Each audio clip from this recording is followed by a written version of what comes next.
I'm Jody Moore, and this is Better Than Happy, episode 438, Your Perfect Past. This is Better Than Happy, the podcast where we study what the healthiest, most successful people in today's world think, feel, and do, and we leverage this knowledge to create our best lives. Are you ready, little bird? Let's fly. Hello, everybody. Thanks for joining me for the podcast today. Thanks for tuning in, and thank you for all of the love that you give the podcast. You guys are so generous. I love reading your comments when you leave ratings and reviews. I love seeing when you post things that you're learning and share it on social media. So thank you, and please keep doing that. Please help me spread the word about emotional and mental fitness. It helps all of us when we make everybody emotionally and mentally stronger.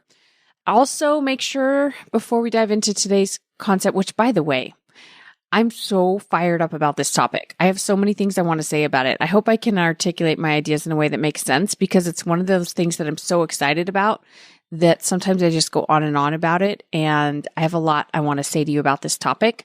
But before we do, make sure you've grabbed your $59 Better Than Happy Masterclass.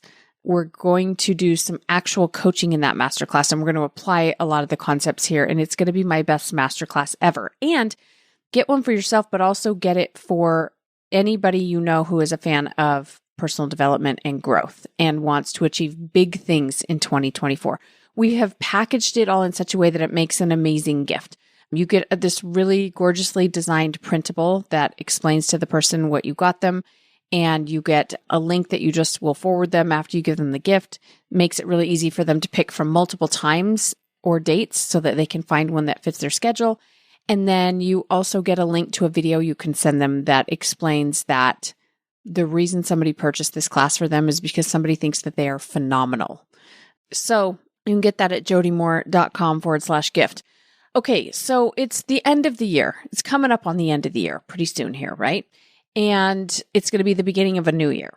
And whenever we have endings and beginnings, it's a time to pause for reflection, if you will, for a moment. And whether you intentionally do it in pause or your brain is just doing it on default, we all have a tendency to think about our past. Most people, I will say, are not thinking about their past with much intention. Most people don't take the time to sit down and go, let's reflect back on the year. That's my assumption. I should back up and say, I don't believe most people do this, but maybe I'm wrong. Maybe people do.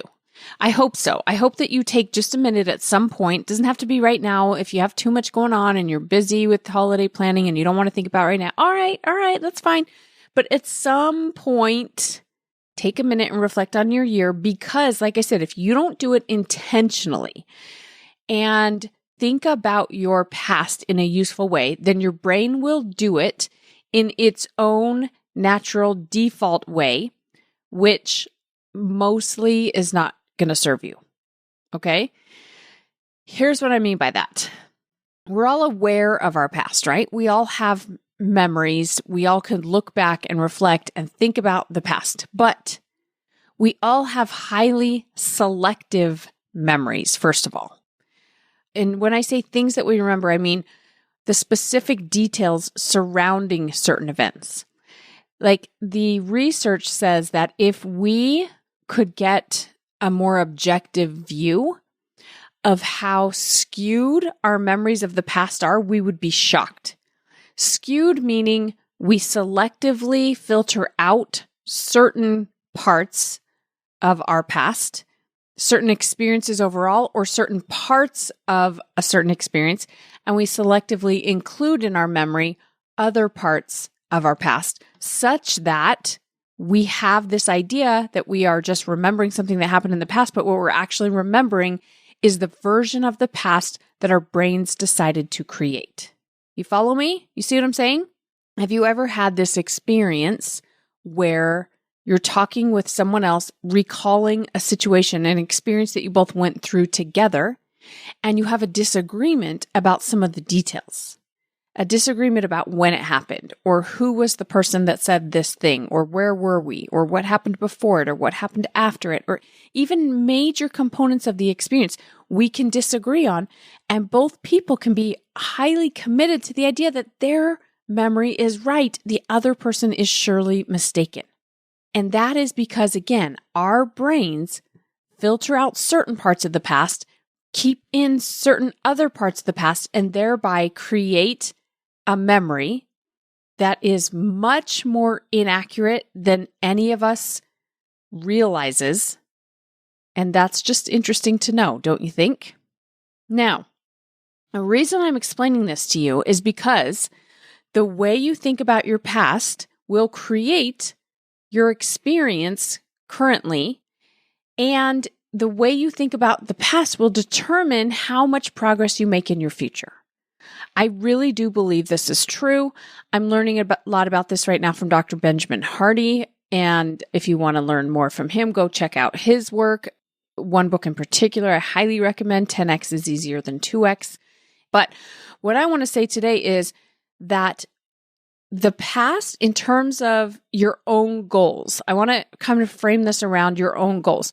Things that you want to work on, habits that you want to develop.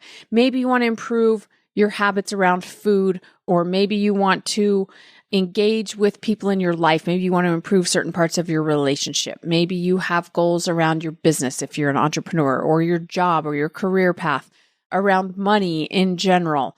I want to talk about yourself and how you think about your own progress. Okay? So if I were to ask you, tell me how it went for you this past year, and we picked an area. Let's pick your business. Let's say you're an entrepreneur who owns a business. And if you don't own a business, it's fine. This is just an example, okay? If I said to you, how did it go this year in your business? First of all, when I ask people that question, I pay very close attention to the first thing out of their mouth, because usually the first thing out of our mouth is our summary of the year, and then we might go into more detail. And your summary tells me so much about how you're thinking about how it went in your business. The truth is, when I ask my clients, tell me what you've done this past year in your business, I really don't need to know at all the facts. In other words, it doesn't matter to me how much money you made. It doesn't matter if you lost money and went into debt. It doesn't matter if you made 10 times more money this past year than you have any other year, or if you made a lot less money this past year than you have in previous years.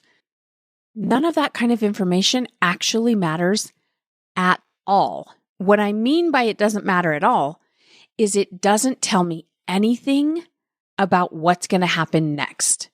It doesn't tell me anything about your potential to be successful this month, or next year, or even tomorrow, or even today for the rest of the day.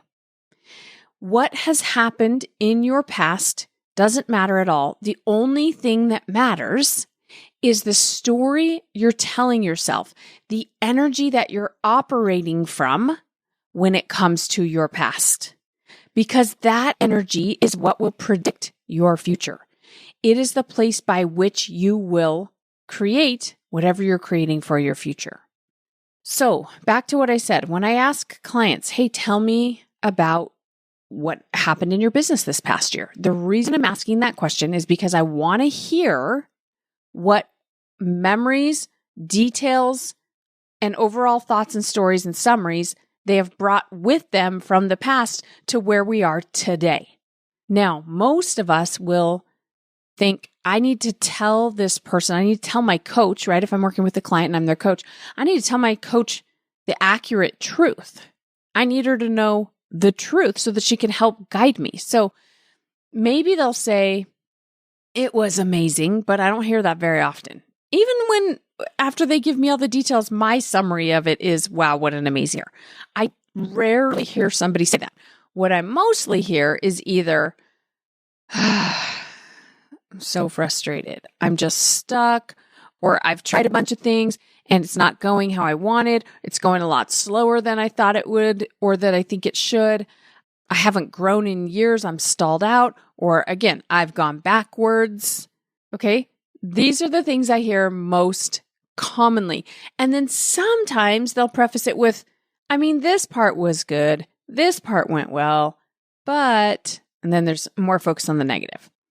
Even the ones who on, a chart where we're plotting metrics would say it was trending up, trending in the direction we want, still really minimize the successful parts and bring in at least a little bit of negative with it. And maybe it's in the name of trying to be humble. They don't want to brag or whatever, but they'll say something like, we had a good year. We had a good year. I'm really proud of what we did. But, and then there's I have this new challenge I wasn't expecting, or it was a lot harder. It cost more money. It didn't happen the way we thought it would. Like they always bring in some kind of negative. That is so common when I'm coaching people on business. So I want you to think about your life. Is this, again, with your relationships? Does this have to do with your money in another way? Does it have to do with your health goals, your fitness goals? What is it? Notice if your brain tends to do this. And then the next thing I want to say is it's so not necessary. I want to challenge you this year to just try something different, okay? Obviously, we all know being negative, being hard on ourselves isn't good for us. It's not useful. But then people are like, I know I shouldn't. It's just so hard not to. I'm like, no, it's not hard not to. It's actually not, okay? You just have to give yourself permission to only look at the positive and to know that all of it is progress. All of it is forward movement. There's no such thing as backwards movement when it comes to your own development, your own growth, your own evolution, your own next step of your journey. Even if you're like, well, I lost a bunch of money this year. I didn't make any money. And maybe relative to years past, that's really bad. Maybe you made a lot of money in the past. Now you're losing money. I want to challenge you to think of it all as forward progress. So let's think about it on the continuum of time for just a minute. There is no such thing as going back in time, right? So when people say to me like, well, my business, I went backwards, they might say. And I'm like, what do you mean you went backwards? If we were talking about time, there's no way to go backwards, right? There's only forward. And I want you to think about growth and awareness and your own development personally, and in this case, your business, right? As also only forward. Forward is the only thing that's possible. So even if it didn't trend in the direction you wanted it to, you learned a bunch of stuff. You learned that what you thought was going to get you to your business goals maybe wasn't going to. It didn't, at least. Maybe it never could. Maybe it never will. You learned that strategy doesn't work, or the way you executed it at least didn't work. You learned a bunch of stuff. You really did. You have so much more awareness now than you did before you tried whatever you tried in your business. You do. You know so much more. You know more in terms of, like I said, what works and what doesn't work, but you also maybe figured out some kind of online technology in the process, or maybe you figured out some processes that you want to repeat, or processes that don't work, or the fact that you need some processes. Maybe you figured out that you have some skills you didn't know you had, or maybe you figured out that you don't have some skills that you thought you did have. Maybe you figured out that you need bigger numbers at the front end of your marketing funnel than you thought you did. Like, there's so many things that you learned, things that you're not even aware of that you learned.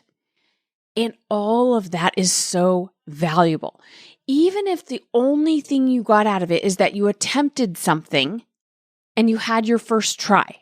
Attempts are where the value is, you guys. Listen to me. Attempts, whether it be, again, in your business, in your health journey, in your marriage and your relationships, in your parenting, in anything you're trying to do, attempts are where you are making the most progress. We do not learn by listening and reading. We learn by trying. I should say, maybe you can learn 10 to 20% of what's possible to learn by listening or reading or studying. But the 80% only happens through trial, often trial and error. So do you see what I mean? There's no such thing as going backward. There's only forward. Now, some of you are like, okay, well, I didn't have any attempts. I didn't even go out and try what I thought I was going to try. Okay, then what we know is you need some different strategies to motivate yourself. Maybe you need a different goal. Maybe you need a coach. Maybe you need, I don't know, but you need something different to get yourself moving. The way you did it last year doesn't get that done for you. This is very good to know that you don't have the amount of willpower you thought you would have, or willpower isn't going to be the way to get you there, or whatever. There's so many millions of things that you've learned. Even through not attempting it, we learned something about you. Very valuable. The more we can learn about you, the better. Okay? So do you see what I'm saying? It's all progress. It's all growth. It's all valuable information. Everything went perfectly. Nothing is off track here. And if that's true, then we can get really excited about the future. Okay? So I, in the past, used to assess my year by looking at my wins and successes. I always knew that was important to do. And I always knew that I'm just like everyone else in that I tend to minimize my wins and just brush right over them and move on to the next goal. And how am I going to hit that? So I've always done that part. And I've always encouraged you all here on the podcast to do that part. But what I'm trying this year that I want to offer to you is to cut out the part where you then look at where you had some failures or setbacks. I don't think we need to do that part at all. Do you know why? You're already as aware as you need to be of where you fell short. Because did you fall short? Of course. Every one of us will continue to always fall short in that we always could have done more. We always could have done better. Okay? That's always a thing. There is no point at which we're like, I did it perfectly. That's just not a thing, right? We always could have done better. We always could have done more. So I don't think we need to spend any time on that. I think that you are as aware as you need to be of where you fell short. Where we need to spend more time is in identifying the wins and celebrating the wins. Okay? So years ago, I had a position where I was working with a lot of new life coaches, helping them get their business going. And they would try something, we would give them some suggestions about certain things to try. They would go try some things. They'd come back. I'd say, how did it go? And some of them would say, it didn't work, or some version of that, right? Most of them would say either it didn't work, or like I said in the beginning, it was slow, etc. Every now and then I would get one that went, it was awesome. Now, the ones who said it was awesome sometimes had some data behind that. Sometimes they'd say, I signed a client, or I was able to, get this many people on my email list, or, this many people signed up to do a consultation with me, or whatever. We'd have like certain metrics we're trying to achieve, right? And sometimes the person saying this is awesome had some of those metrics. Most of the time, they didn't have metrics that were any different than the people saying, it didn't work. It failed. I'm not sure this is ever going to work. I'm not exaggerating, you guys. The people saying it was awesome had the exact same data 99% of the time, because it was very rare that somebody just came along and got lucky and everything was easy and fun and fast and they didn't have to experiment or trial. I can't think of a time when I've ever actually seen that with the coaches I've worked with, the entrepreneurs I've worked with. Okay? They had this really similar metrics in terms of some things are trending the way we want them to. Most things are not. We're going to go again. The person who's like, it was awesome. Let me tell you what the difference is. They are enjoying the process. They are more aware of and more focused on the good parts. There are good parts for everybody. Here's what I mean. Maybe you only got one person reply to your email. The person who's like, it was awesome, was so delighted that one person replied that they engaged with them again. And they went back and forth and they ended up having a really powerful conversation and getting to help that person. And they're delighted by the idea that they got to help someone, even though they haven't even signed a client yet. The person didn't become a client. They just were delighted that one person wanted to hear what they had to say. The other person who said this is terrible is frustrated because the numbers are too small and this is never going to work and they're impatient and etc. That literally is the difference. I know it's so cliche to be like, the joy is in the journey, but I don't mean that you should be enjoying the journey. I mean, it's more fun when you do. But I mean, literally, the way you succeed, the way you get to the finish line you want to get to is by enjoying the journey, because when you can create that kind of energy, you've got to have energy and momentum, and you've got to have excitement behind what you're doing, at least a little bit, to compensate for what is commonly called the resistance. Okay? And there's a book called The War of Art. It's by Stephen Pressfield. You should definitely check it out. This is not just for entrepreneurs or writers or people trying to create something like that. Resistance, according to Stephen Pressfield, I love the way he describes it, shows up in our lives in all different ways. This is why you're like, I totally understand nutrition and food. Maybe I even teach it to people. Why can I get myself to eat properly? This is why you have really good intentions, and for a minute you're motivated and follow through, and then eventually it becomes more challenging. It's because of the resistance, okay? So the best way to overcome the resistance and to move through the resistance and have some wins is to be more motivated, more excited, feeling more positive, more optimistic, believing that it's possible for you to get to where you're trying to go. That is the best defense against the resistance. So for this reason, you have to frame your past as a success. It's all a success. I was talking to a friend of mine who struggled over the last year or so with some mental health. And she was saying, yeah, I mean, there were so many things I wanted to do that I couldn't do because I couldn't even leave my house some days. I couldn't even bring myself to figure out how am I going to figure out what to eat for breakfast and how am I going to get myself dressed today, let alone really go after some of my goals. But as we framed it all in this way, she was like, all of that is progress, right? All of that is like, oh my gosh, I had to go through that experience to discover some things, to seek some solutions, to meet some people, to figure out how to manage this condition. And even though I thought that my business was going to be further along by the end of this year, what's further along is my mental health, so that I'm now positioned to go do what I want to in my business. And that's exactly how this year was supposed to go. I thought it was going to go differently, but thank goodness it went that way so that I could be positioned now to go do what I want to do next. Do you see how we can frame all of it as a success? Success is people that you've met. For me, sometimes success is like, oh, an app I learned about that's really helpful, software I figured out, companies I learned about that can help me. Like I said, I'm kind of talking about business here, but I do this same thing when it comes to my health and fitness goals. Okay, so let me give you one other example.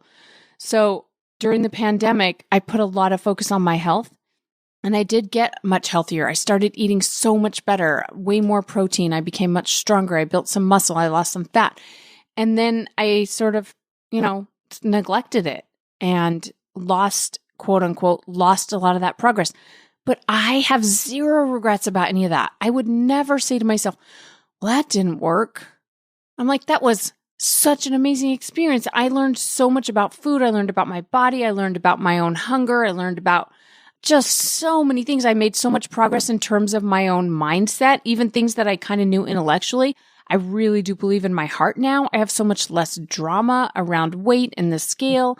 In fact, I can look back on that past version of me and see that my mindset in terms of how healthy I am around all of these topics is so much further along than it was when I went through this a couple of years ago, because I'm now like recommitting myself to focus on my health. And I'm like, thank goodness I went through that. Maybe I'll have to go through it 5 more times. Maybe I'll get healthy and I'll lose the focus again and go back to old habits. Maybe I'll do this off and on until I die. I'm in, because I get healthier both mentally and physically and emotionally around this topic every time I do it. I do. And I'm so grateful for that. And I meet people. Who are experts in this industry, and I find even an Instagram account to follow that I like the way they're talking about it or what have you. And those people may be helpful to me directly with regards to the goals I'm working on, or they may just be people that are blessing my life in other ways, or that will bless my life in ways I can't imagine, or whose lives I get to bless in some way. It's all perfect. It's all happening exactly as it should. Do you see what I'm saying? If that were true, because it is true, then what? Then what do we want to do this week? What do we want to do next year? What do we want to do tomorrow? If it's all going perfectly, then doesn't it feel way more exciting to think about the future? I'm just saying. Okay, now, last thing I want to address, because in my mind, I sometimes try to think about what are you thinking as you listen to this? What is your pushback? And I welcome pushback, by the way. Come on over and let's be respectful of one another. I don't want to have like us bashing each other on social media, but if you want to have respectful, thought-provoking further conversation about this, I'm in. Come on over to my Instagram account and let's continue discussing. But one of the things people say to me when I teach this topic is, well, don't we need to look at where the gaps are in order to improve? If we're just like, it was all perfect, it was all amazing, let's move on, then aren't we going to make the same mistakes again? Like, isn't part of the success the lesson? So we need to go, this part didn't work, let's change it for next time. So I just want to reiterate what I said earlier in case you missed it. You're already aware of those parts. You're as aware as you need to be. There's no such thing as perfection. So we don't have to sit down and go, now let's make sure we didn't miss any of the gaps. Okay? There is no such thing as perfection. There are always going to be gaps, even if it's like trying to play whack-a-mole, right? We're going to plug some of them, but there are going to be new holes that pop up, new gaps that pop up. So I really don't want you spending any time on that. I want you to assume that you already remember whatever you need to in order to make it better. You're already aware of that. All I want you to put your focus on is the wins and successes and why it was perfect and why you have only progressed and moved forward and grown and why that's such a beautiful thing. I would get out a journal and write about it. That's what I've been doing lately, journaling about it over and over again in any area of my life I want to focus on. For me, it's usually in business and with my health. But pick one area at least and do this exercise of framing it all as perfect forward progress. I would love to hear what you come up with. Thanks for joining me on the podcast today, you guys. Have a beautiful rest of your week, and I'll see you next time. Bye-bye. Coaching changed my life, and I've watched it change the lives of thousands of men and women since. But is it right for you? You'll only know by giving it a try. Try it out today at jodymore.com/trial.